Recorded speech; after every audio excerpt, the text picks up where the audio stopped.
Okay, everyone, we will go ahead here and get started, but actually before we do get started, let's go through some housekeeping notes.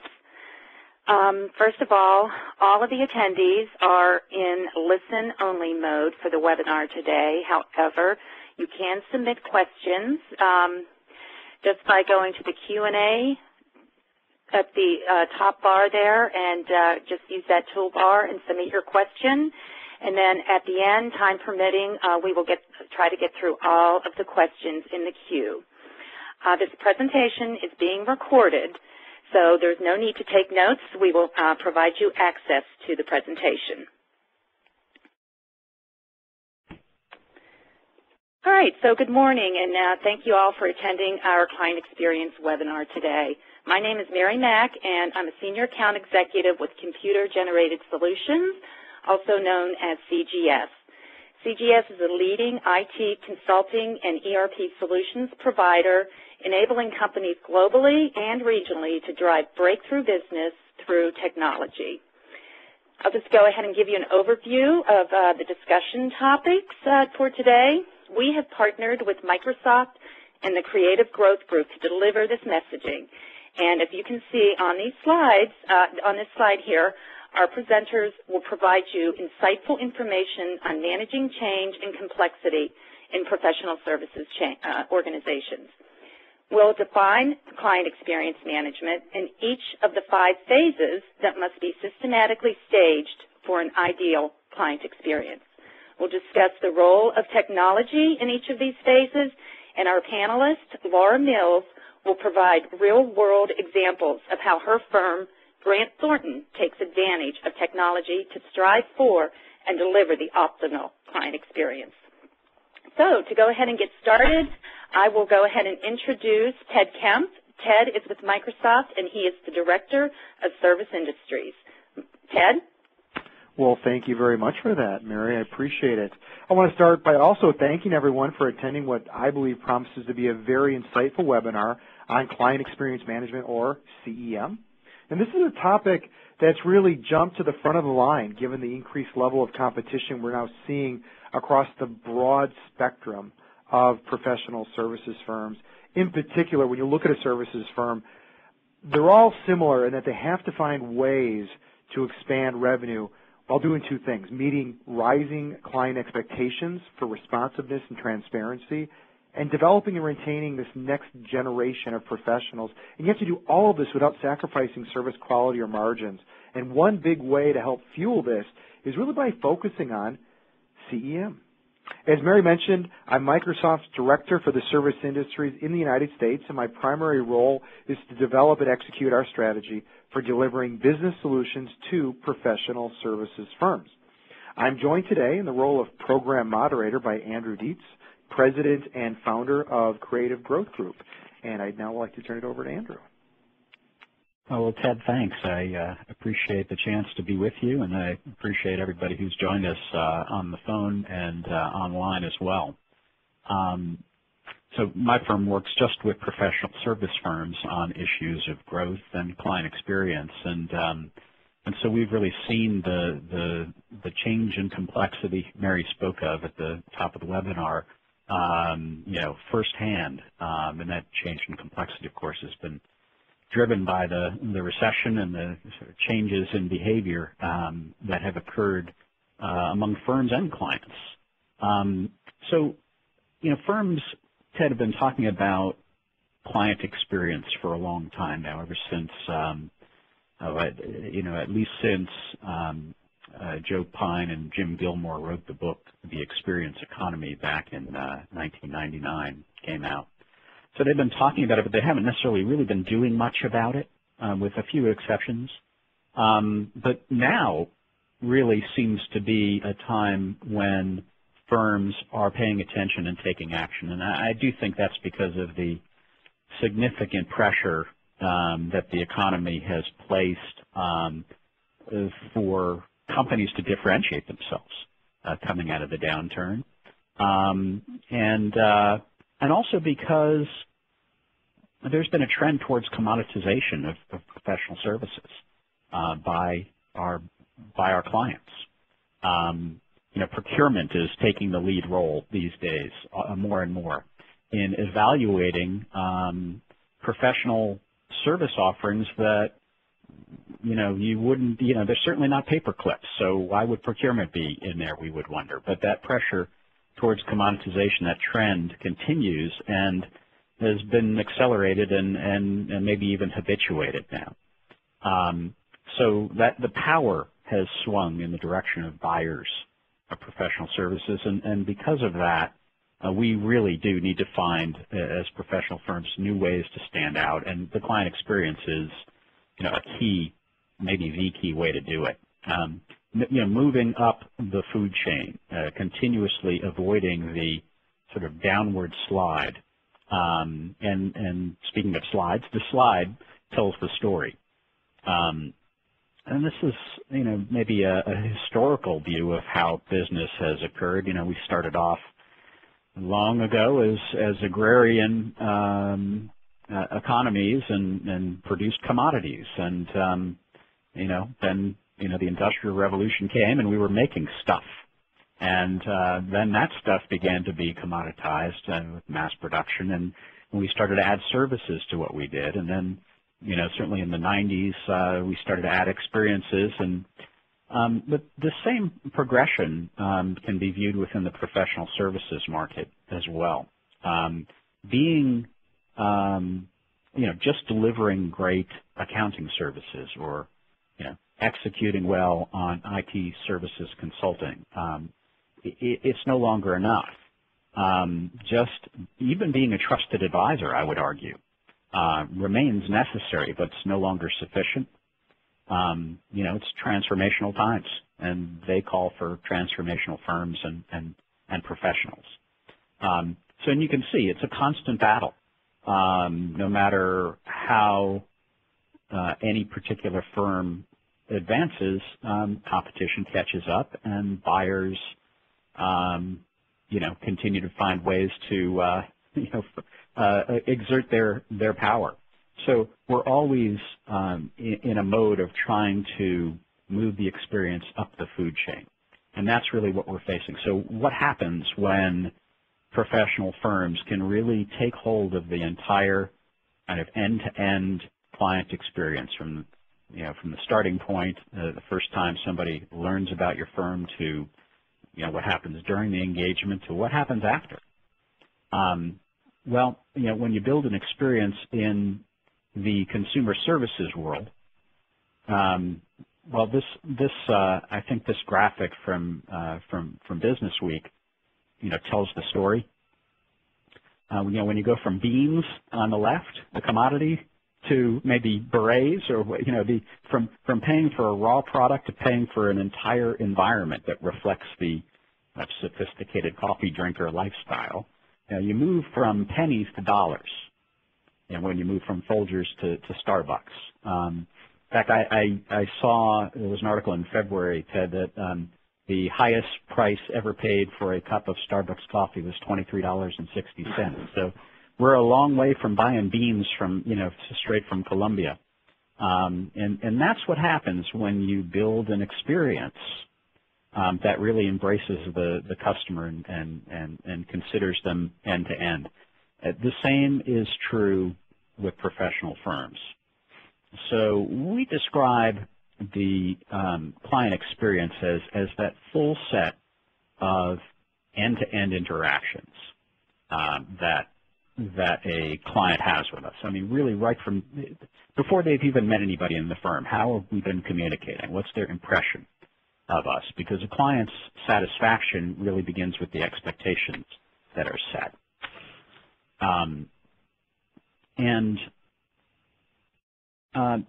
Another thing, or, what I'm hoping, let's say, that our audience gets out of this is, if nothing else, thinking about and beginning to act on moving from accidental experiences to intentional experiences. And what I mean by that is, whether we are planning out how our client really, whether we're planning a fantastic experience for our client and we actually execute on it or not, they're having some experience of us. Wouldn't we rather have some control over that and make sure it's a good one. And so we'll talk about the stages that come into play across this client experience, and as we go along, we'll touch on examples of how technology can support the firm's CEM or client experience management life cycle, if you will.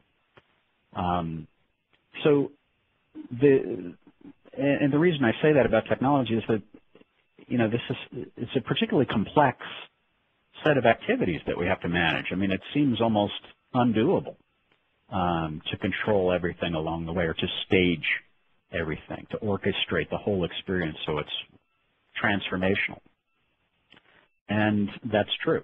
It is. It's very, very tough, and we really need technology to help enable that effort to give us leverage. And to make matters even more complex, the truth is that none of us can deliver a great client experience unless we're delivering a great experience internally first, because our professionals are the walking embodiment of our brand. They're what gets bought, and the kind of experience a client has is going to be reflected, or let's put it this way, the kind of experience that one of our professionals delivers is going to be a reflection of how we've treated that professional inside the firm. So, what we propose is that instead of 5 stages of a client experience, we need to be thinking about, we need to be thinking about 6, right? 5 plus 1, or maybe, the process of the internal client experience really isn't, a stage, but a continuous process. But just the same, we put it first here because, if we don't get that right, then the rest is moot. So starting point is, how do we treat our professionals from the time they walk in the door to our firm, to the time that they leave. And, and again, technology here plays a significant role. Successful client experiences depend, for example, on empathy and improvisational skills of our professionals, and partly those skills are baked into our DNA, and partly they can be trained. So one of the things we've seen is not only client experience technology in the form of talent management software that helps hire the right people against the right competencies, make sure the right professionals are developed along the way, but also matched to the right assignments in the market. And then finally, even when they exit the firm, we've seen technology used to ensure a great alumni relationship. And the best firms out there recognize that that as soon as somebody comes in the door to their firm as a professional, they may exit as a potential client. So making sure that alumni experience is great is essential as well. But Ted, talk a little bit about what you've seen in this regard. Well, thanks, Andrew. I think you touched on it. I would say a key piece to the employing phase is really the ability to place the right resource on the right job at the right time. And technology has done quantum leaps in terms of enabling that capability. You can leverage what's called resource management functionality to quickly put individuals on opportunities based upon key attributes, their education, certification, skill levels, job experience. And when you do that, you're really ensuring that the client is getting the best team available and that you're putting your employees on opportunities where they have a high likelihood of success. This functionality can also show firms if their resources are under, usually it's not the case, utilized, but overutilized, so you can avoid that burnout. And then it also identifies these periods or lulls between work where you can focus on additional training, or you can focus on that key project that that individual really wants to work on that's tied to their individual goals, so you're making good use of that time. I even know some firms who make opportunities, jobs, if you will, projects available to their resources who can bid on the work. This really helps to empower those employees when they have a say in the projects that they can work on. Mm-hmm. It makes a huge difference in the entire client experience if your professionals are passionate about representing your firm in the market, and those kinds of initiatives that are a perfect way to help ensure that enthusiasm is there.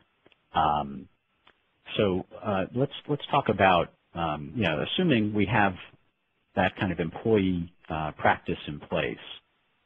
Let's talk about the first encounter or set of encounters that a client has with a professional firm. How do we make sure that the prospective client is excited and on board? How do we begin? How do we set their expectations appropriately? The enticing stage is really about drawing those folks in the right way, delivering.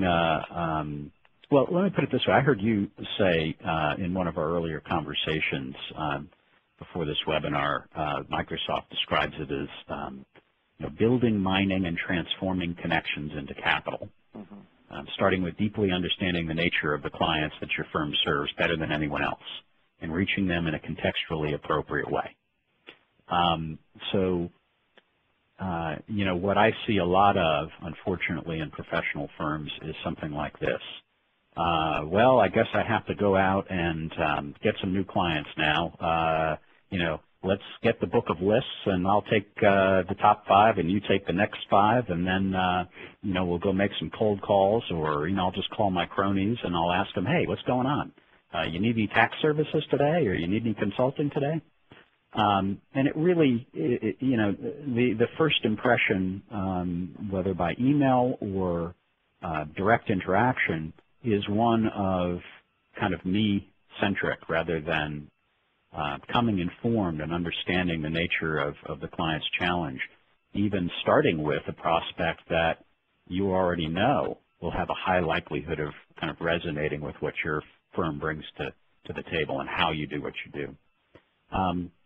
So I know CRM plays a role in helping firms aim better and reach out in a more thoughtful way. But can you talk a little bit, Ted, about what you've seen there? I would say CRM and the connection between CRM and your financial system is really, really important, because I think a core concept to this is literally finding the right client for your business. Having either you want to call it the discipline or the courage to say no to an opportunity can be very difficult when you can't justify why you should or shouldn't be, going after a particular piece of business. But, as you were saying, many firms realize that they have the ability to start off on the right foot when you leverage technology to better understand as much about the target market or your customer as you can. So, for example, I've worked with companies who regularly will review the projects or engagements that have been most successful, and you have to, come together and understand what are those criteria that you deem to be effective at measuring success. Could it be margin? Could it be client satisfaction? Could it be employee satisfaction? You kind of get the idea. And when you understand why, then you try to replicate finding those types of products or projects, I should say. And then you can start to begin creating repeatable solutions, bundled solutions to go after them with the right offerings, the right project teams, the templates and methodology, the knowledge management wrapped around all of that. So that's really a key piece, again, that technology has come a long way in terms of supporting. Having a great client experience, the truth is a two-way proposition or two-sided proposition. It does matter what we do and how we deliver as professionals, and it also is a function of having a great client. We have the concept of client of choice, and at this stage, you can really ensure a better client experience by tapping into your CRM system, your billing, taking a look at all of that business intelligence you have within the firm and really understanding who a client of choice is for you, or a prospect of choice, let's put it that way, and spending your time building those relationships. Then you set yourself up for success. So let's assume that we've now won a piece of business. We move to the entering stage of the client experience, and this is, let me say in general, what we see in consulting to professional firms is there's only one of these stages that's really considered, and that's the engaging. What do we do when we're engaging the client? So the rest of these are, maybe viewed as common sense, but certainly are not common practice in really making sure things are done well. So entering is, think of the opening ceremonies of the Olympics to kind of appreciate the value of this phase, for preparing participants for the events to follow. So a client relationship management tool like CRM could play a role here too, but we could think more broadly. What else does a new client of a firm encounter in that sort of purgatory between saying, yes, let's move forward, and actually launching the engagement? There's a lot of stuff that has to happen. There's finalizing agreements and scheduling initial project meetings and staffing the engagement and beginning to share relevant documents. So a lot happens in that period of time that, again, sets the stage. Ted, talk about what you've seen there. Absolutely. If you have some examples. Yeah, I think here you really begin to see the power that technology can play in terms of facilitating a very positive experience with your client. If you've reached this phase, you should be able to pull up past project templates and leverage them. In terms of the cost and work breakdown structures, you should have the resource requirements already listed within there. You can have your milestones and deliverables. Have all this information already ready to go if you've got one of those repeatable solutions for the right type of customer. And when you have that in hand, it's very easy to quickly develop a quotation or to bid on the work. You should even be able to hard or soft book resources on the spot with a customer after your customer has done a resume review or if they've gone through an interviewing process with some of the team members. And when you're doing that, you're providing the customer with this sense of control over the project, and it should be very efficient and easy to do. And we can't forget document management, right? There are so many documents created at this phase. Professional services firms and customers need to be able to create and collaborate on documents in a shared work environment where they're all easily accessible, revisions are tracked, and that there's a high level of security around them. And all that functionality exists today, Andrew, and is readily available. Right. That's great. So, we start off right, and now we're in the middle of an engagement. The work has begun. And, this is where we really have to not only, the talking stops and the demonstrating starts. We say that it's not just what you do, but how you do it that allows a company or a firm to get bought and continue to get bought by its clients. So, here I think you're looking for strong kind of integrated enterprise management technology that, email solutions, sort of also the blocking and tackling stuff that can, deliver, sort of an affordable mechanism so clients and colleagues, as you said earlier, can share documents and ideas without fail and, kind of on demand. Your thoughts? Yeah. Well, I would categorize it in the following way. As technology has improved and budgets have gotten tighter every year, and companies need to show a solid ROI for every dollar that they're spending, they're requiring far greater transparency across all aspects of the engagements that they're funding. So as a result, professional services firms are relying on team collaboration sites where, once again, we're sharing not only documents, but here we're sharing project plans and key performance indicators with everyone. Your task project or task progress, can be reviewed. You can have team discussions or blogs that they can be initiated. Reports can be generated, etc. Think of it almost like a self-service type of relationship that the professional services firm has with their customer, where this rich set of information can be delivered whenever and wherever they need it. And Andrew, I'd actually go one step further and say, with the available of project-based ERP systems today, firms can literally monitor every aspect of a project, from resource performance to task completion to timelines, budgets, invoices, and become very proactive, not reactive. You see those problems coming down the pike, and you can take action and avoid waiting for every indicator to turn red and then transition into firefighting mode.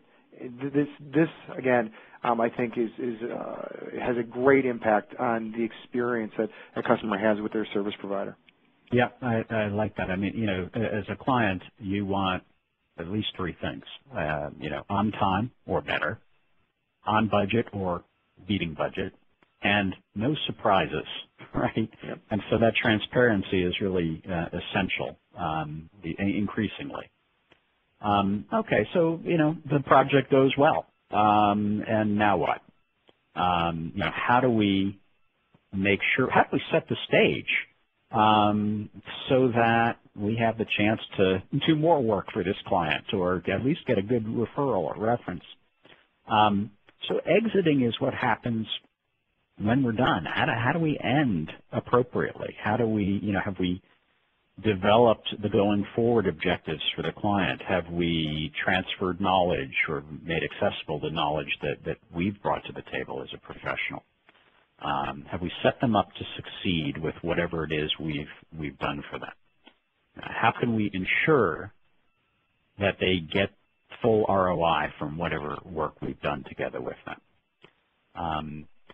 So, you know, again, here the right technology tools can help deliver the easier to understand reports that guide our client to success, even when we're done. You know, billing.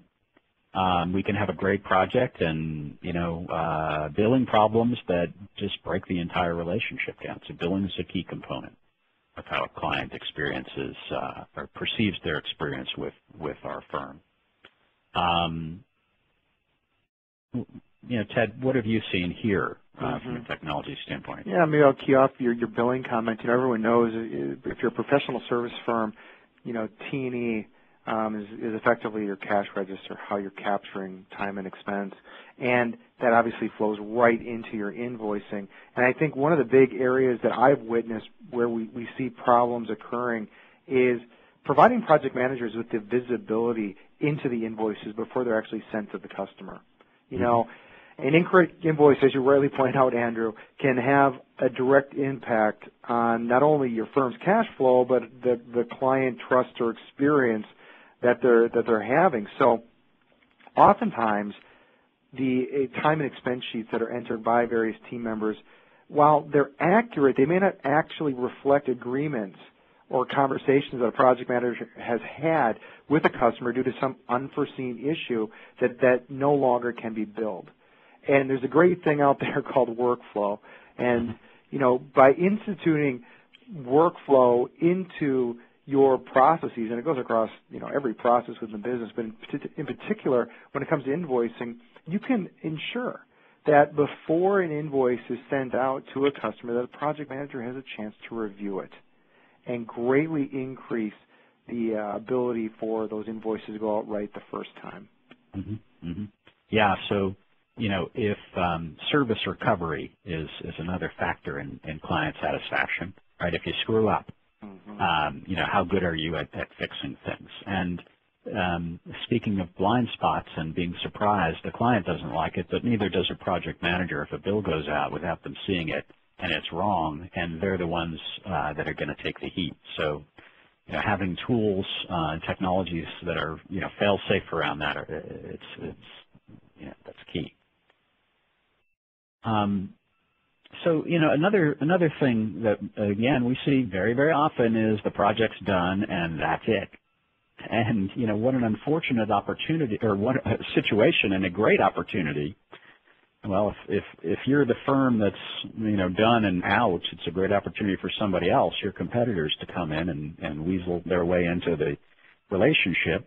But conversely, if you stay connected to that client, if you help them understand that once they've worked with you, it's you weren't just there for the project. You were there as their ally ongoing. Then you can stay in the loop when the next opportunity comes along. And you can also, of course, make sure that if anything does go off track on whatever you've put in place after you're gone, you can help guide them the right way. So this idea of extending the relationship is something that, how do we take the client experience and move it beyond the engagement? How do we have feedback loops, support mechanisms? I think here, for example, a very basic one we can think of is, are we checking back in with some sort of client satisfaction study? That's just a basic one. I think CRM that can help you sustain client relationships with your kind of clients of choice. Another thing that we want to avoid is, all right, we've just finished an engagement. Now somebody else in another part of our organization, in our firm, somehow missed the fact that we were in there, and they're now knocking on the door. We just don't want that stuff to happen. But Ted, what have you seen from the extending standpoint? You hit the nail right on the head. I mean, this is CRM at its finest, right? So we talked about it at the beginning.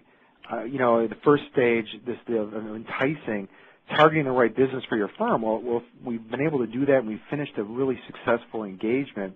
We want to add this customer to our A-list of clients, right?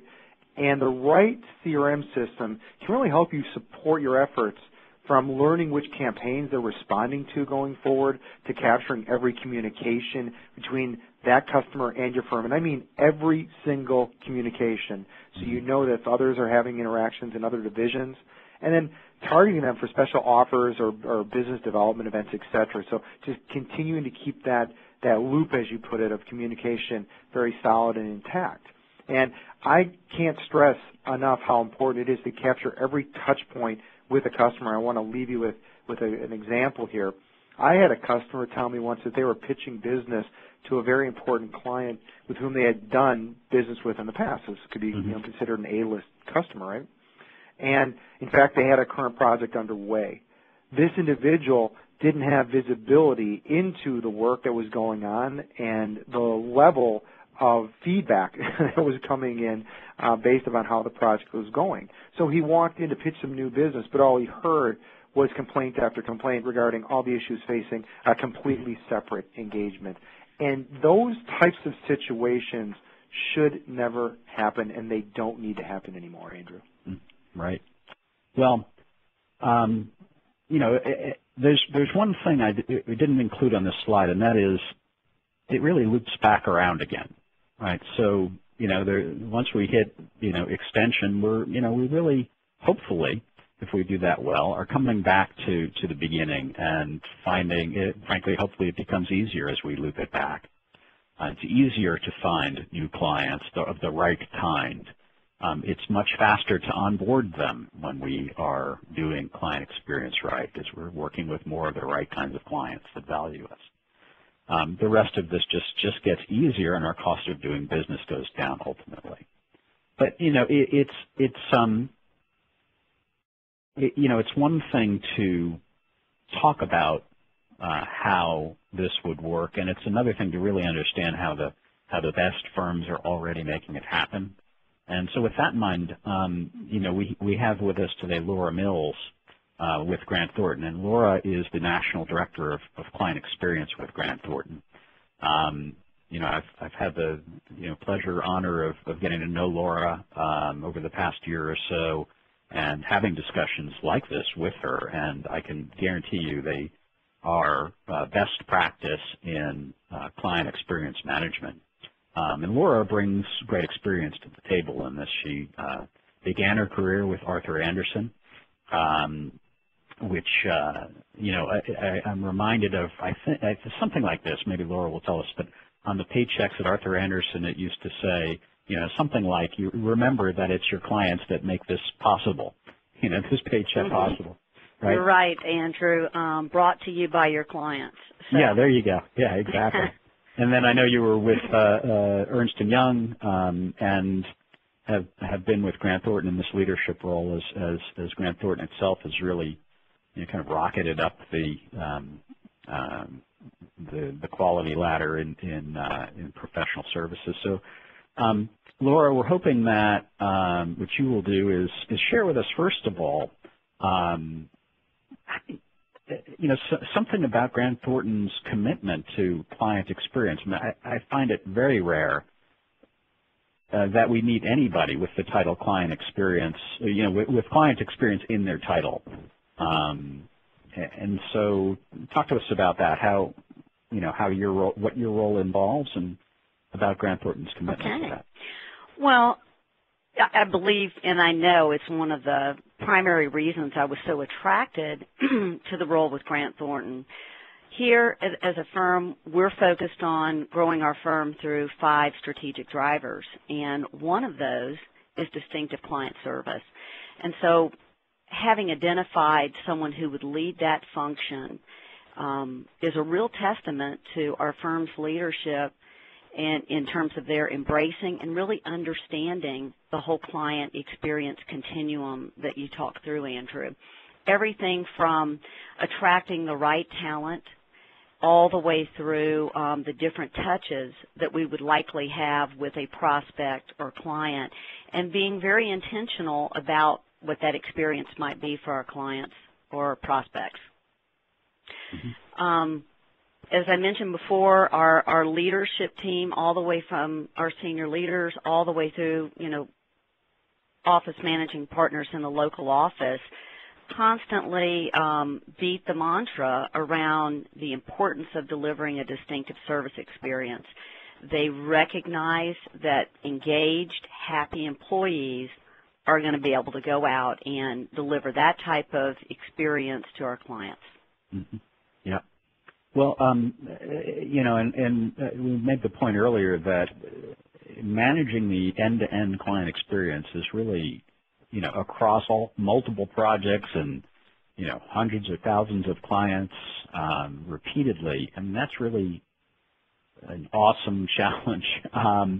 And technology can help, but talk to us a little bit about how it's helped at Grant Thornton. How across those stages, what have you all done? Well, shared here in the slides, as I began to think about that question a couple of weeks ago with Andrew and I were talking, I realized, wow, the number of software platforms and technologies that we're using to drive our client experience. Because, in some stages you can be focused on, perhaps the exiting, the service quality feedback, and get very caught up just in that element of understanding client feedback, what's important to them, responding both to positive feedback as well as opportunities for improvement. But in rewinding and taking a more holistic view of the client experience process, as Andrew mentioned, you noted it starts with the very best. Having started my career at Arthur Andersen, one of the things that was constantly preached was, being one of the best and the brightest. And that's accomplished by a very focused talent management solution. Everything from sourcing on the right campuses, sourcing for the right experienced hires, and then being able to manage that process through offer extending and onboarding a new person. You've also mentioned the need for global CRM.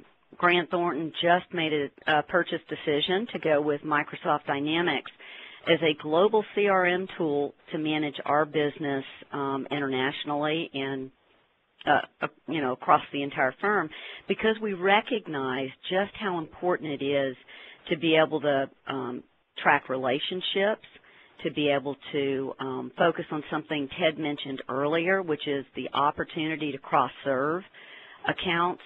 you've got to understand in one place where our people, our partners, our senior managers, et cetera, can access that information, everything from client feedback to relationships that we have and that maybe we ought to be developing, and what touch points have we had with those accounts across our relationship.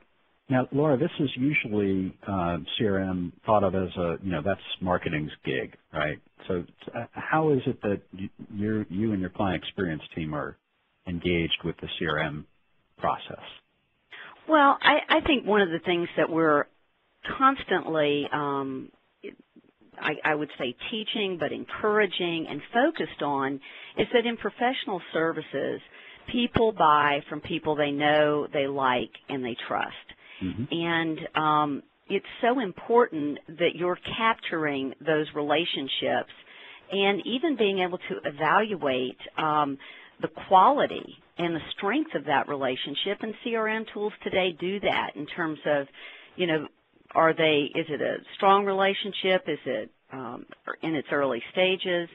But just recognizing that it's more than just tracking a pipeline of opportunities, but it's also being very proactive around what do you need to do in order to advance a relationship so that you are better positioned to sell and close work in the future. Mm-hmm. Yep. Yeah, we've in working with some of our clients, we've set their quote pipeline up to ensure that the knowing and the liking are part of the process. Because if you haven't built a relationship there, you're in that typical position of coming in when the RFP is issued, and you're kind of in trouble if you haven't been known, liked, and potentially tried in some way, sampled, and that's where right. the trust. Well, and I also think that a very successful and comprehensive CRM tool can also be used to help get engagement team members up to speed pretty quickly on a new assignment that they're going to work on. So it can cover everything from, people that are within client management, or it could include board of director members, because, again, you're wanting to leverage that CRM tool to educate our team members on the type of work that a company performs, what we've done for them in the past, so memorializing some of those projects. And then also looking for leveraging that as an opportunity to get client referrals for additional work. So being able to use it and see where there are those different 6 degrees of separation from other perhaps future prospects for you. Mm-hmm. So it's helpful at the enticing stage and the entering stage to get your team up to speed. Absolutely. I think another aspect around engaging, Grant Thornton has a technology called a client experience portal, and I'm sure many of the participants on the call are familiar with these customized portals.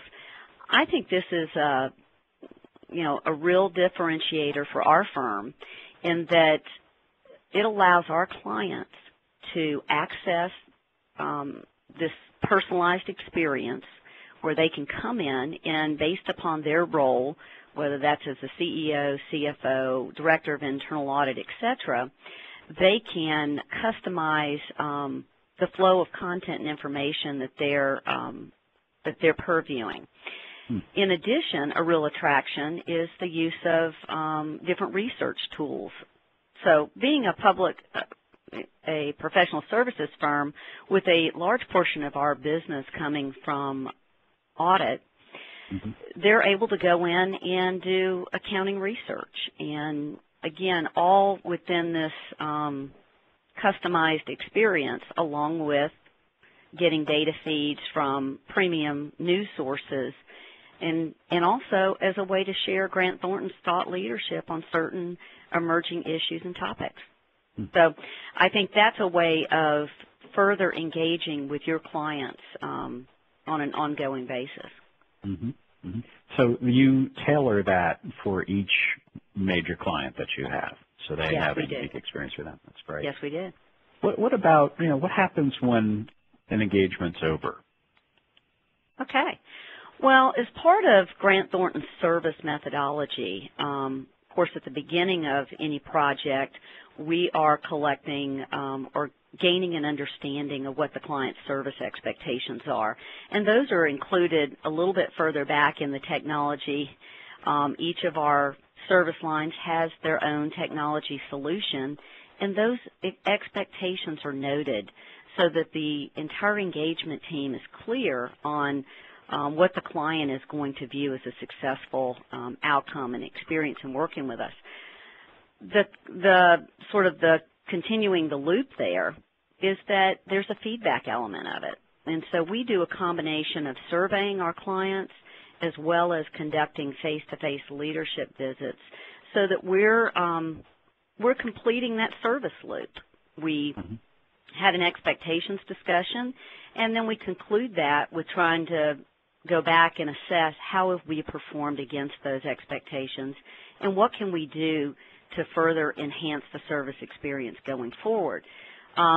Something Ted mentioned earlier, and you as well, Andrew, that the best place to look for new business is with existing clients.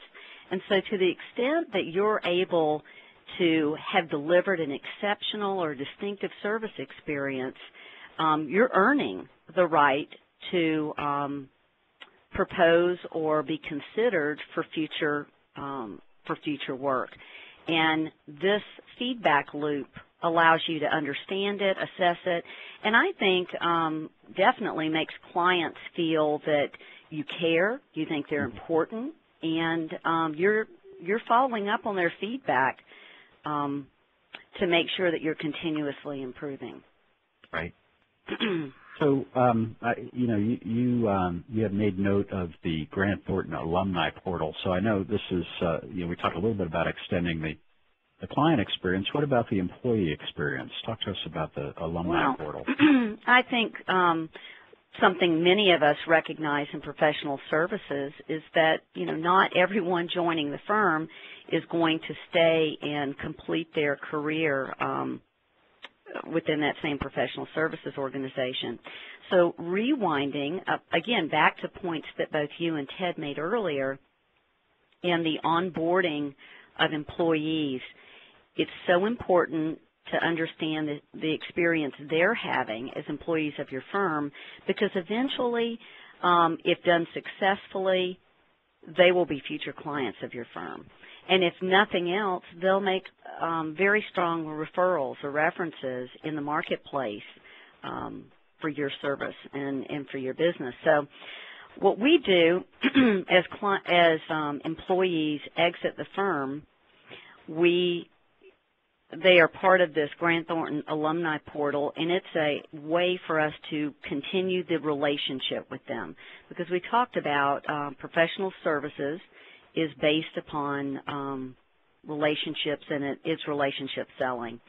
And this is one more way to stay connected, to remind them of those, early beginnings with our firm, and then to be able to leverage it as we propose on different work. We may find that, a former alumni is now with that prospect, or maybe they know someone in their network that could be influential as we develop our pursuit strategy. Mm-hmm. Well, that's great. Well, Laura, thank you so much for sharing what you guys are doing at Grant Thornton. I'm continuously impressed by it and really appreciate your participation. I'm going to hand it back over to Mary Mack with CGS now, because she wants to talk a little bit about, and I know our listeners will want to hear about what's coming next. And then, Laura, if you can stay on the line, I think we're going to open it up to our attendees to ask us some questions. So, Mary? All right, thank you. And thank you to the presenters today. They certainly gave me a lot to think about in terms of examining each phase of client experience management, and we're all with professional services firms on this call, so it should be giving us all a lot to think about. It was very insightful, and realizing the importance that each phase has on client experience management success is very eye-opening, and especially on how we are or how we can, as professional services organizations, optimize technology to improve our overall client experience. And as Laura had mentioned, it will lead to greater customer satisfaction, repeatable business, and referrals, and ultimately bottom line. So thank you again to the presenters, and just to give the audience here an update on what we're planning to do, CGS will be delivering a series of, I should say a tour of each phase within the client experience management to provide you real-life examples of technology and how technology can improve your overall client experience. And each phase it'll go about 30 to 40 minutes. We'll have online demonstrations of technology relating directly back to each phase. And if you notice on this slide, we've got the 5 phases identified here, but the overlay phase, of course, is the internal client experience, the employee phase. So within each walkthrough, we will address also the employee phase, which ultimately touches every phase of client experience management. So with that, I think we have some questions coming in. Let me take a look here.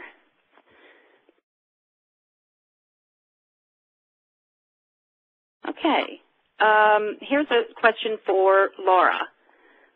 Laura, how has Grant Thornton used voice of the client feedback to innovate the client service experience? Oh, that's great.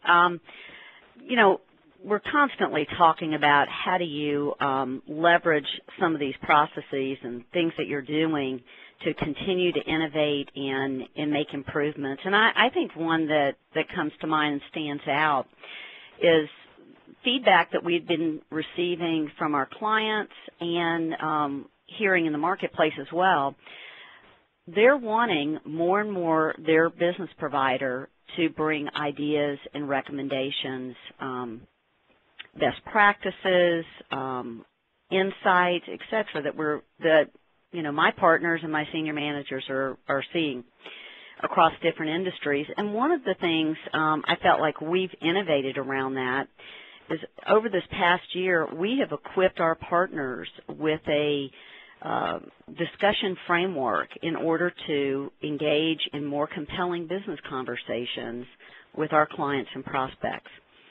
And you may ask, well, why do that? Of course, we all engage in business conversations, but the point of this was to provide this outline for engaging in a more holistic view of a company's business, everything from their strategy, their processes, structure, people, and culture, where oftentimes your specialists will end up zeroing in on their area of expertise and not stepping back and perhaps maybe putting themselves more in the shoes of an executive in the C-suite who is looking at their whole business, and there's so much interaction or interplay between those different 5 elements or those 5 drivers. So I think the innovating piece here is hearing what the marketplace is saying, our clients and customers, and responding to that with a methodology that our partners and senior managers can better engage with their clients and prospects. Excellent. Andrew, this question is for you. How can a smaller professional services firm take advantage of these ideas of client experience management? Yeah, it's a good question because we have Grant Thornton as an example. They're a larger firm, and we talked about a lot of different kinds of technologies. But I have seen. I'm going to go back to the notion of innovation for a minute. One small firm I'm thinking of is an organization called Rise Interactive, started by a relatively a young guy. It's now an Inc. 500 company, but still relative to, you know, the major global consulting firms and financial services firms, et cetera. It's a small business. But, you know, it boils down to the commitment of leadership to deliver a great client experience. The CEO of this firm that I mentioned has built, okay, so he has, I think, 4 kind of functional areas in his business. One is client, you know, delivery of great client service, and you would think, well, that's where it starts and stops with client experience, right? He also has a marketing group, of course, and he has a financial group. Well, those seem standard. But he has an innovation function, you know, dedicated team focused on how to develop and apply technology so that they deliver a better client experience. And that's, I have no doubt, the key to why this guy has one of the fastest growing companies in the country. You know, small firms can do it. It doesn't necessarily require huge expense, but it does require leadership commitment and, you know, I think cultural commitment across the firm. I know, Ted, would you say it differently, or what are your thoughts on that? No, I tend to agree with how you positioned it, Andrew. Absolutely.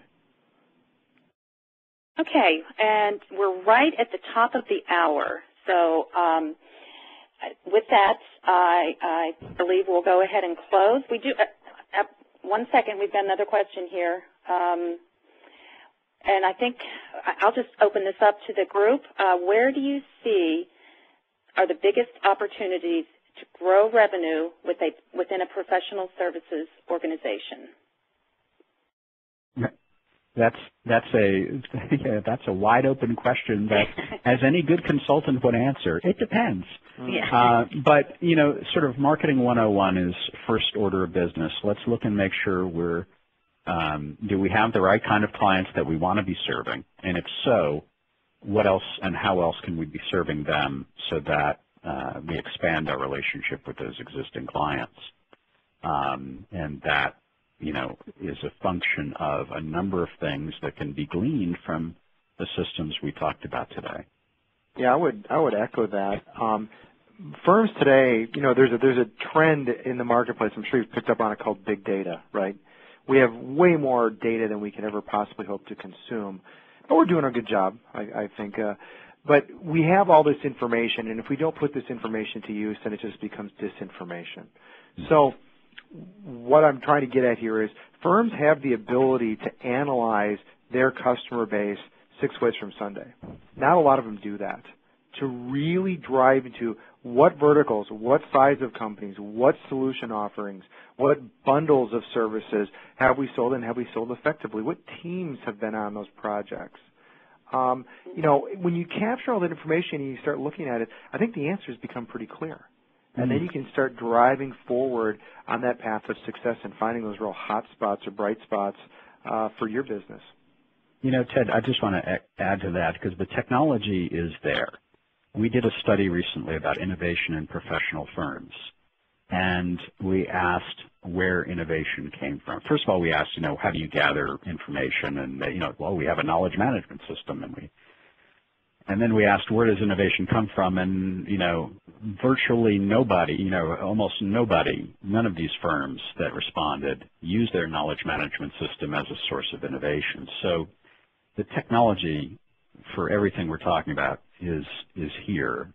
It's about behavior on the part of the end users to really tap what's there and filter through it, but also not just look at the data, but, you know, think about the implications of the data and what it might mean for their clients. I know we've got, you know, we're a couple of minutes ahead or running over here. I would add to this in a more tactical way is a focus on developing a service culture within your organization. And as Andrew mentioned, that starts at the top, the tone at the top from leadership. I think keen focus on talent acquisition, the right talent, and then retaining top performers. And again, technology can help facilitate the identification and then the performance management process. And then I think in terms of driving stronger margins, especially now, clients are not wanting to hear about, significant fee increases. So what we can do in terms of driving greater operational excellence around project management skills, I think will be extremely valuable in, again, just dropping additional dollars into the bottom line. That's great. All right. Well, thank you. Thank you to all of our participants. I'm not sure if I mentioned the date that we will kick off our webinar series, the 5 phases of the client experience in full detail on May 31st. So look for an invite to that webinar as well as a link to this recorded webinar. Thank you very much.